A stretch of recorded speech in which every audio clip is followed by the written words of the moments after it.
Aujourd'hui, on va parler de l'écosystème d'Angular. Donc là, je me suis dit, je vais faire une introduction avec des effets spéciaux, tu vois, de la musique super cool, trop bien, comme plein de youtubeurs font, tu vois.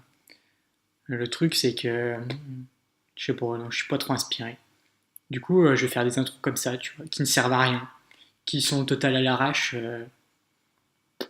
Je vais faire ça, tu vois. Salut. Donc, premièrement, si tu me découvres, je te conseille de t'abonner.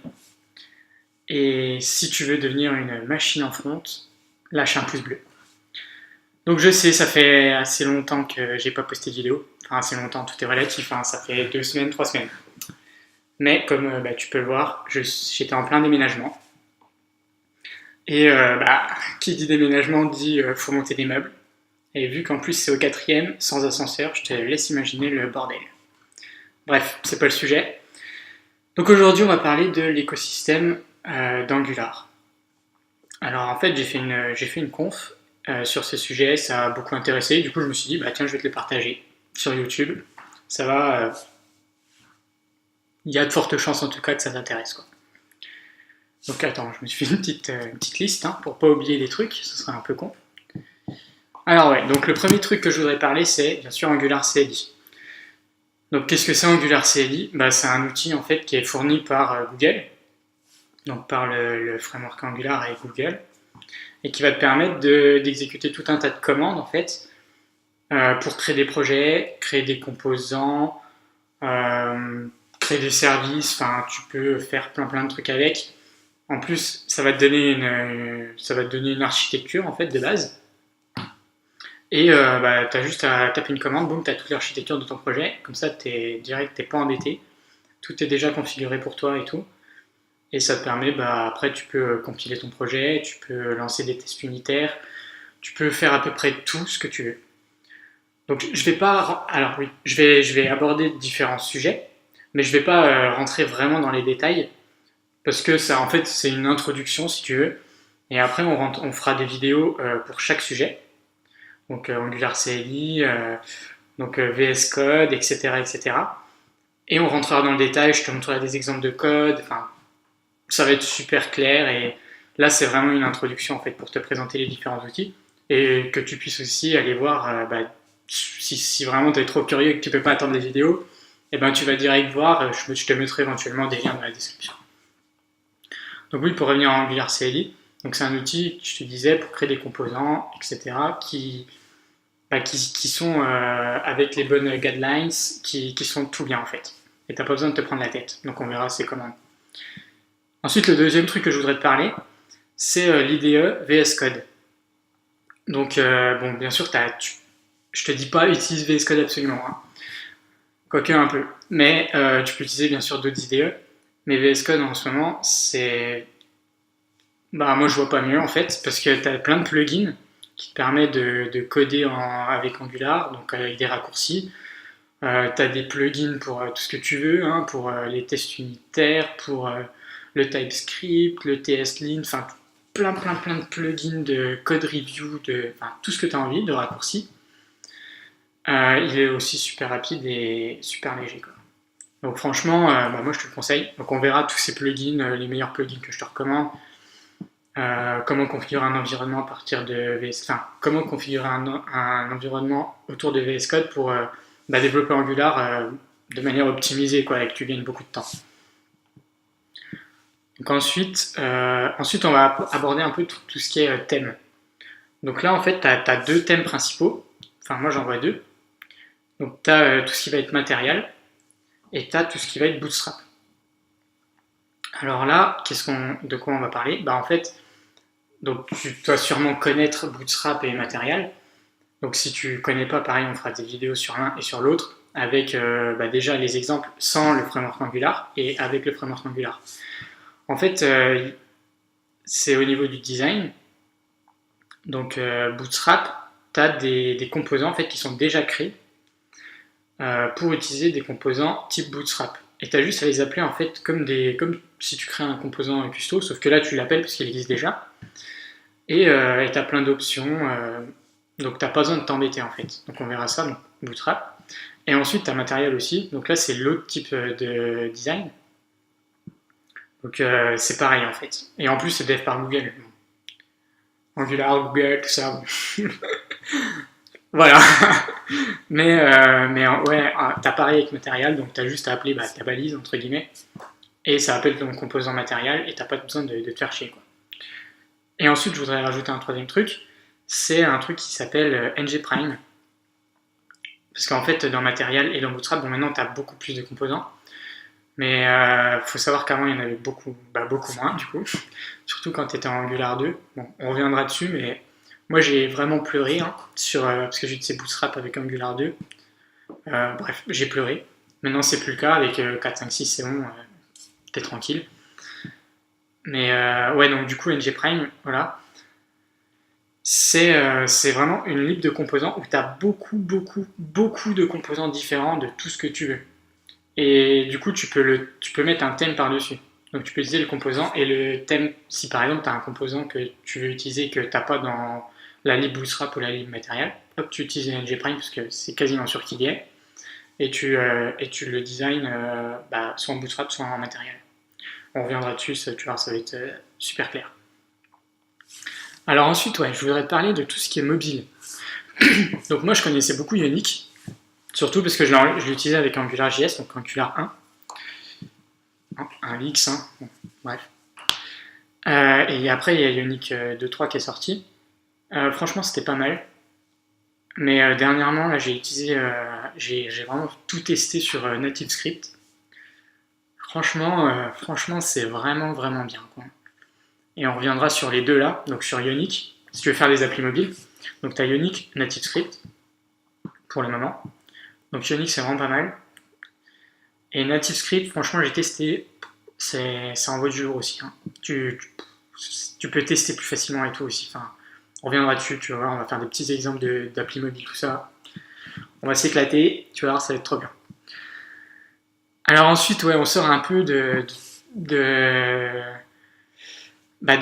du classique, on rentre dans le classique justement, et ça va être installé pour la plupart avec Angular CLI. Donc dès que tu vas installer Angular CLI, tu vas créer ton projet à partir de la commande, donc ng create, et ensuite, je crois que je t'ai dit une connerie. Non, c'est ngnew. Oula. Ng create c'est pour les composants et ngnew pour les projects.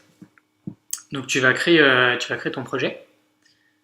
Et tu auras toutes les dépendances qui seront installées. Mais je vais quand même parler un peu de ces dépendances, parce qu'elles sont quand même, cruciales, quoi. Donc déjà, tu as le TypeScript. Alors le TypeScript, c'est une techno qui a été développée par Microsoft, qui est une surcouche au JavaScript, et qui va te permettre en fait d'ajouter la notion de tout ce qui est objet, classe, interface, tout ce qui est lié à la programmation orientée objet en fait. Et franchement, c'est vraiment bien. Donc on va regarder. Je pense d'ailleurs que je vais faire une série sur le TypeScript beaucoup plus, comment dire, poussée, quoi. Parce qu'il y a beaucoup de choses à dire. Donc je vais faire quelque chose de très poussé. Et ouais, donc c'est vraiment super utile si par exemple tu es un développeur C#, Java, que tu es vraiment à l'aise avec l'APO. Et ben ça t'enlève toute cette notion de... Parce que tu as du prototypage et tout en JavaScript, c'est un peu chiant. Enfin, moi je trouve ça chiant, mais bon. Et avec cette notion de TypeScript, en fait, ça va être un peu de simplifier le truc et ça va rendre plus clair ton code aussi, qui est lié à tout ça. Ensuite, Webpack. Bon, Webpack, c'est aussi installé avec Angular CLI, mais Webpack, c'est très simple.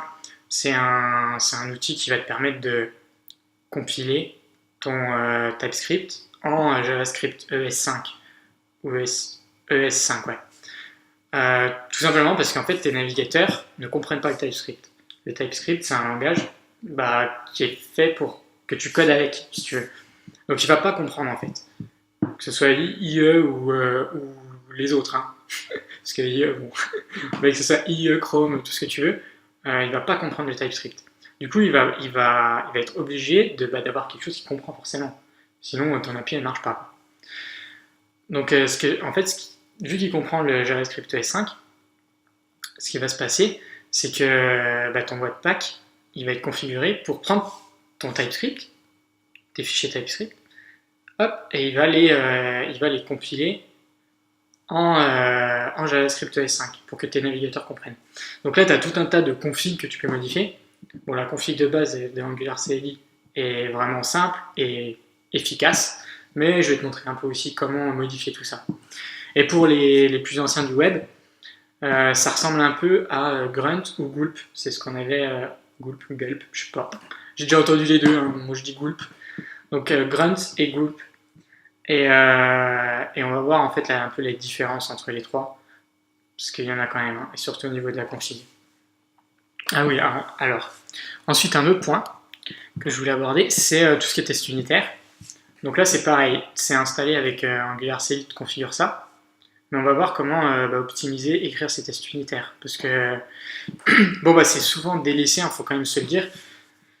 Mais c'est ultra efficace, hein. Surtout si tu fais des applis lourdes. Lourdes, j'entends par volumineuse, hein, ou avec beaucoup de code métier, de code en général. Et ben là, tu vas être vraiment en galère si tu n'as pas de test unitaire. Parce que dès que tu vas avoir des régressions, ça va être horrible, quoi. Parce que tu as fait la fameuse dette technique. Bon, je vous expliquerai ce que c'est la dette technique si jamais vous ne savez pas.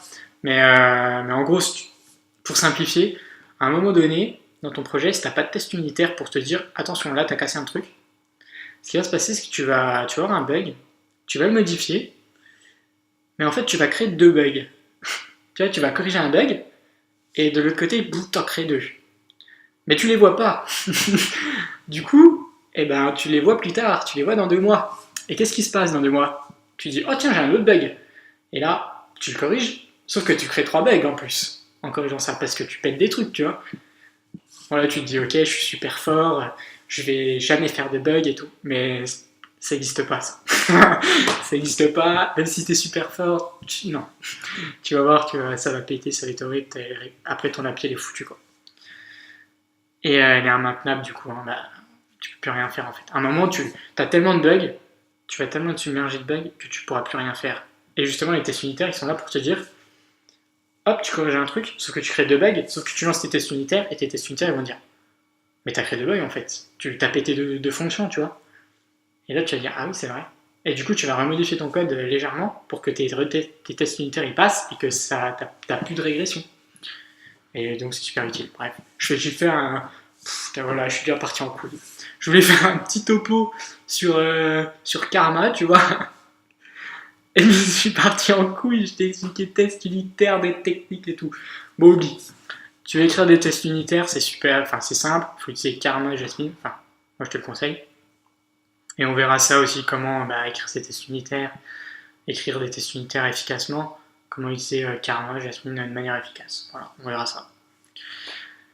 Et le dernier point que je voulais aborder, c'est, alors là c'est un truc qui est vraiment pas très très vieux, que j'ai découvert il n'y a pas très longtemps, ça s'appelle Compodoc.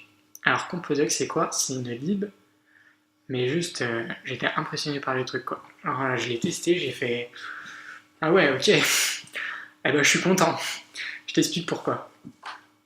En fait, tu vas écrire ton code, et au-dessus de tes fonctions, tu vas écrire des commentaires, tu vois. Bon, ça, je le faisais déjà, mais peut-être que toi, tu le fais pas, tu vois. Parce qu'avant, je le faisais pas non plus. Mais bon, là, j'ai pris l'habitude de le faire, donc c'est bien. Mais le truc, c'est que si tu veux générer de la doc, tu vois, t'es quand même obligé de l'écrire. Et tu vas arriver, et puis, parce que les mecs, ils vont regarder vite fait, tu vois, le code que tu de la fonction, comme quoi elle retourne ça, elle fait ça, voilà, elle prend ça en paramètres, tout ce que tu veux. Mais sinon, ils s'en foutent, tu vois. Des fois, les gens, ils s'en foutent.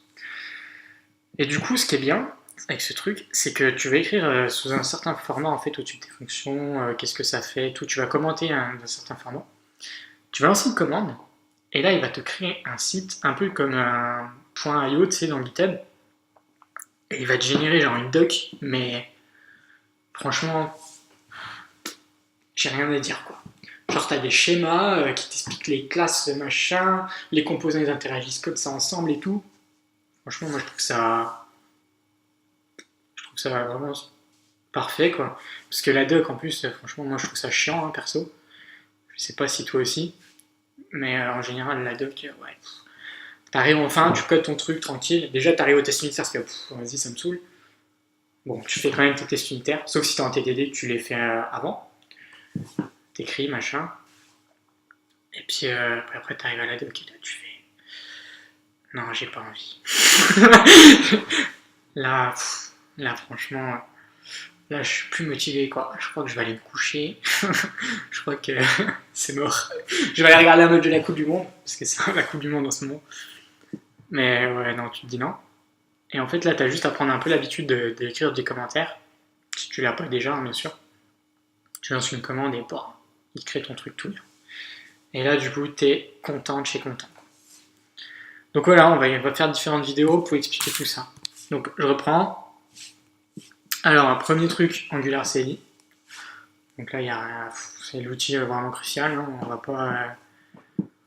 on pourra faire des centaines de vidéos là-dessus, hein, mais on va faire une seule vidéo, je pense, bien explicative avec des exemples et tout. Ensuite, on va voir VS Code, les plugins qui sont les plus efficaces selon moi, pour te créer un environnement pour coder super vite.